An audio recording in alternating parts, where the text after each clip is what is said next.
So hello welcome back everyone to this now beautiful wonderful सा video. आज की video में एक बहुत इंपॉर्टेंट सा टॉपिक जो है हम लोग डिस्कस करने वाले हैं।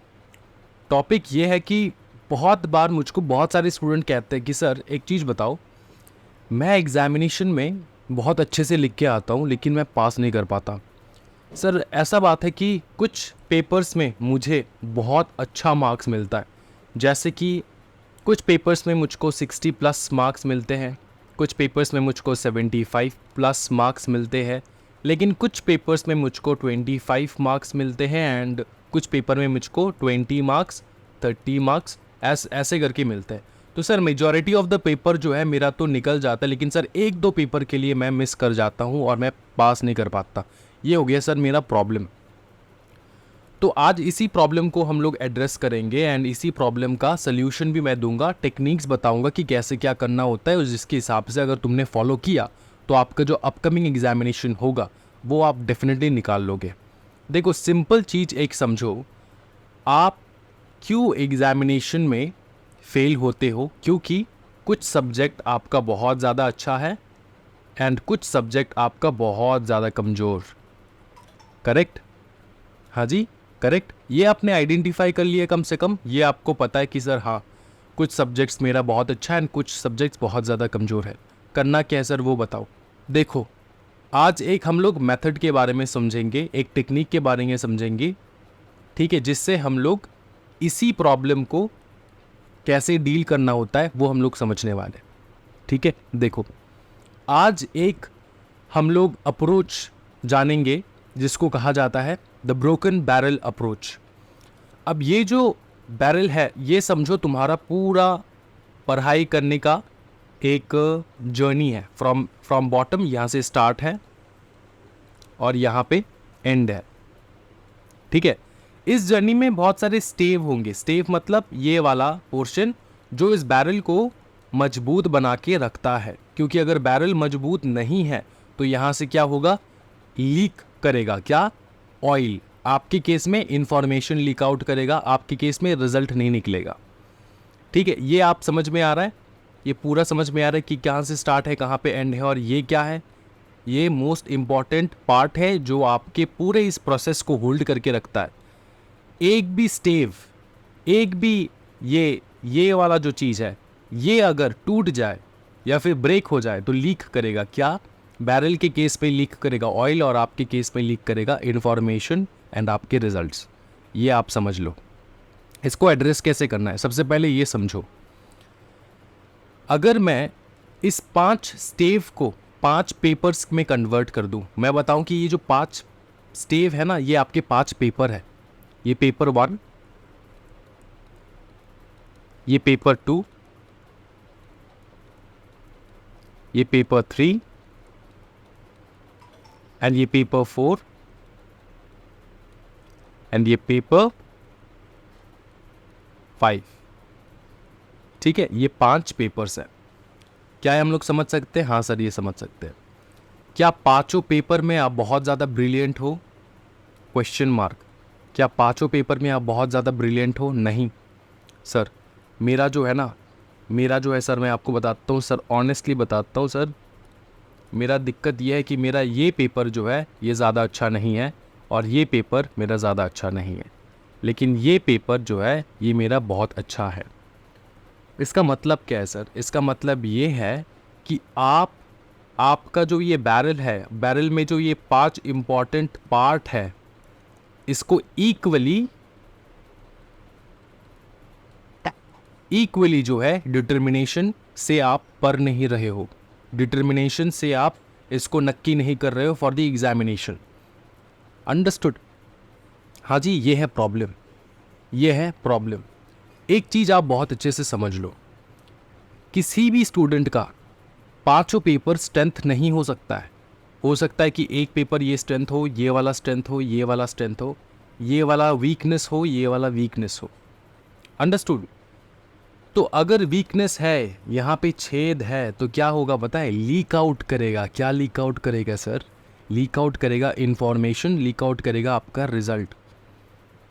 तो everyone has different strength and weaknesses in this areas. ये आपको पता है, ये आपने समझ लिया कि हाँ जी मेरा ये स्ट्रेंथ है, ये स्ट्रेंथ है, ये स्ट्रेंथ है, लेकिन मेरा जो है सर ये स्ट्रेंथ है लेकिन ये वाला वीकनेस है एंड ये भी वीकनेस है मेरा, तो मैं क्या करूँ सर, वो समझाओ।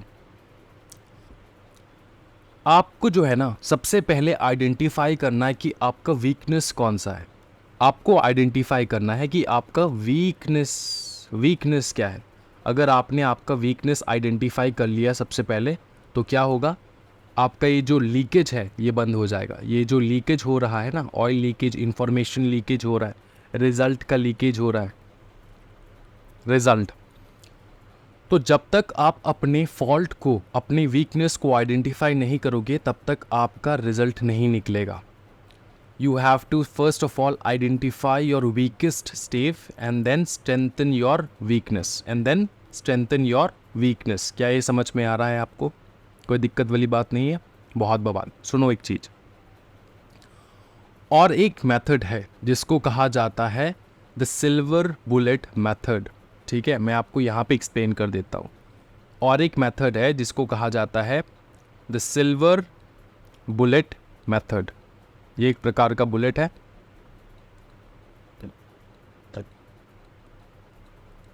ठीक है, अब इस मेथड से होता क्या है समझो। ये मेथड एक मैजिक के जैसे काम करता है। ठीक है, और जो मैं इसको मानता नहीं हूँ, मैं इसको फॉलो नहीं करता। आप जाने अनजाने इसी मेथड को फॉलो करते हो, इसलिए एग्जामिनेशन में पास नहीं हो पाते हो। होता क्या है समझो इस चीज़ को। ये जो 5 पेपर है, 5 पेपर में से हो सकता है कि आपका ये वाला पेपर, ये वाला पेपर, ये वाला पेपर आपका स्ट्रेंथ हो। ये पेपर्स आपके स्ट्रेंथ हो सकते हैं। सिल्वर बुलेट मेथड कहता है कि जो आपका स्ट्रेंथ है ना, उसको और स्ट्रॉन्गर बनाओ, उसको और स्ट्रॉन्गर बनाओ। और जो पेपर में, जिस पेपर में आप वीक हो, इस पेपर के मार्क्स को आप इन पेपर्स से एडजस्ट कर लो। ठीक है, जैसे कि अगर फॉर एग्जांपल किसी भी एग्जामिनेशन में अगर एग्रीगेट आपको 50 मार्क लाना होता है ईच पेपर में, और आपका पास मार्क है 40 लेकिन एग्रीगेट लाना होता है 50, तो आप करते क्या हो? सिल्वर बुलेट मेथड जो अपनाते हैं ना, वो क्या करते, वो सोचते कि हम लोग 70 या तो 80 प्लस जो है वो लेकर आएंगे मेरे स्ट्रॉन्गेस्ट पेपर में, 70 एंड 80 प्लस। और जिस पेपर में मैं बहुत ज़्यादा वीक हूँ, उस पेपर में मैं लेकर आऊँगा 40। उससे क्या होगा, उससे मेरे जो 40 वाले पेपर्स है ना, ये एडजस्ट हो जाएगा मार्क्स, और मेरे को एग्रीगेट मार्क्स फुलफिल हो जाएगा, मैं क्रैक कर लूँगा एग्जामिनेशन। इस मेथड में दिक्कत ये होता है कि आप जैसे सोचते हो ना कि ये पेपर मैं 40 मार्क्स स्कोर कर लूँगा, इस पेपर में तुम ध्यान ही नहीं देते हो, तुम एकदम ध्यान नहीं लगाते हो। और बाकी की जो तुम्हारा स्ट्रेंथ वाला पेपर है, उसको तुम बहुत अच्छे से करते रहते हो।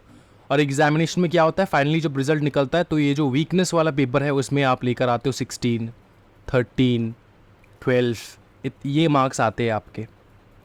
तो इस बात को बहुत ज़्यादा ध्यान में रखना है कि आप सिल्वर बुलेट मेथड नहीं अपनाओगे।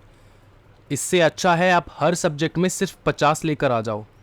किसी भी सब्जेक्ट में तुम अच्छे हो, अच्छी बात है, लेकिन you have to focus on the weakest subject also. कम से कम वीकेस्ट सब्जेक्ट में इतना ध्यान लगाओ कि कम से कम 50 मार्क्स तो आ ही जाए, फिर जाके तुम अपने स्ट्रेंथ वाले सब्जेक्ट के ऊपर 60, 70 का टारगेट लगा सकते हो कि मैं 70 लाऊंगी, 80 लाऊंगा। इस प्रकार से तुम टारगेट लगा सकते हो।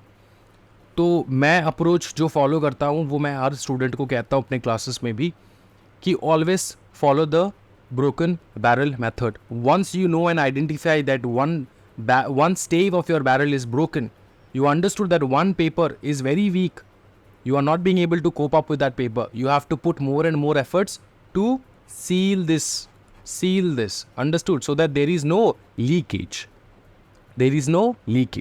understood. You have to make sure कि तुमको हर सब्जेक्ट में 50 तो लाना ही है, और इस हिसाब से तुमको पढ़ाई करना होता है।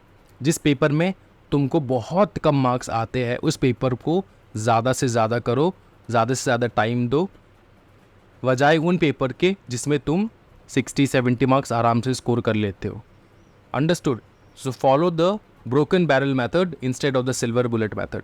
Understood this one more thing? देखो, अगर तुमने करेक्ट कर लिया ना कि हाँ जी मेरे पेपर्स तो है वो करेक्ट हो चुके हैं सर, कोई टेंशन वाली बात नहीं है, मेरे पेपर्स करेक्ट हो चुके, तो आपका ऑटोमेटिकली ब्रेन जो है ना उसको सिग्नल मिलेगा कि भैया मेरा जो पूरा सेट है, पूरा प्रिपरेशन है from the start to the end, ये प्रॉपर 100% हो रहा है और आप बन जाओगे स्ट्रॉन्ग।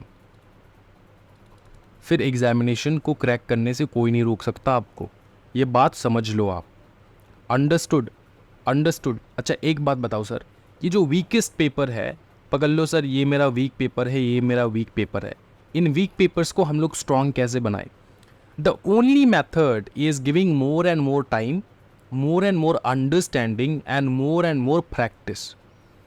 शायद ये हो सकता है कि ये पेपर आपको समझ में ही नहीं आए, तो तब तक नहीं छोड़ना है जब तक नहीं समझ में आता है। आपने किसी से भी कोचिंग लिया हो, किसी से भी जो है क्लासेस लगवा रखे हो, उनसे पूछते रहना है कि भैया इसका मीनिंग क्या होता है, मेरे को समझ में नहीं आ रहा है, जब तक कि ना वो मीनिंग क्लियर हो जाए।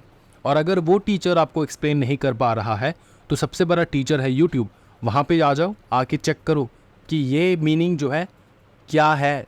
और जब तक कि ना किसी भी टॉपिक का मीनिंग तुमको बहुत अच्छे से समझ में आ जाए तब तक उस टॉपिक को छोड़ना नहीं है, स्किप नहीं करना है।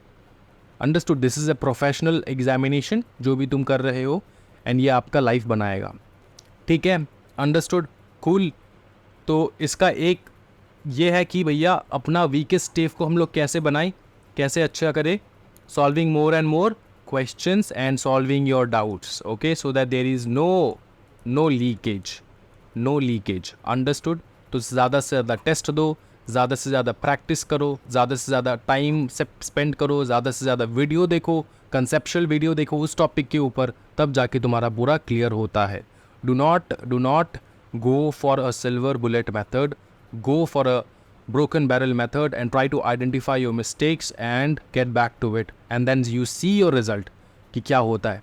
और एंड आपको मैं बता देता हूँ, अगर आप बहुत डेडिकेटेड स्टूडेंट हो ना, 3 से 4 महीने लगता है रिजल्ट्स निकलने के लिए, रिजल्ट को पलटने के लिए, चेंज करने के लिए, ईस्ट से वेस्ट आने के लिए, वेस्ट से ईस्ट आने के लिए, साउथ से नॉर्थ, नॉर्थ से साउथ आने के लिए। समझ में आ रहा है? ऊपर से नीचे, नीचे से ऊपर, आकाश से पाताल, पाताल से आकाश में आने के लिए कितना टाइम लगता है? 3 to 4। अंडरस्टूड? 3 to 4 मंथ्स, तो आपका रिजल्ट जो है वो कम्प्लीटली चेंज हो जाएगा। अंडरस्टूड? क्लियर है? कोई भी डाउट है इस वीडियो से रिलेटेड या फिर कोई अलग से, तो कमेंट सेक्शन में ज़रूर कमेंट करना। आज के वीडियो में इतना ही भाई मेरे, thank you so much, happy learning guys, bye bye and take care.